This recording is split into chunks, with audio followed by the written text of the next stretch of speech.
sarà Conegliano. Benvenuti al Meteo, ecco le previsioni per venerdì 14 agosto. In Veneto sarà una giornata di tempo variabile, a tratti instabile, con nuvolosità irregolare, in aumento durante le ore centrali quando saranno probabili rovesci e temporali. Temperature stazionarie o in locale diminuzione, minime tra 18 e 24 gradi, massime tra 29 e 35 gradi. In Friuli Venezia Giulia ci sarà un graduale aumento della nuvolosità fino ad avere cieli coperti con deboli piogge in serata. Sui rilievi nubi in aumento con piogge e rovesci. Temperature minime in aumento con minime previste tra 20 e 24 gradi e massime intorno ai 33 gradi.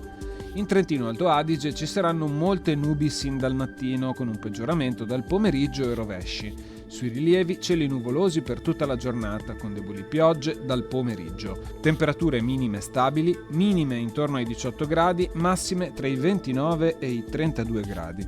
È tutto, arrivederci al prossimo aggiornamento.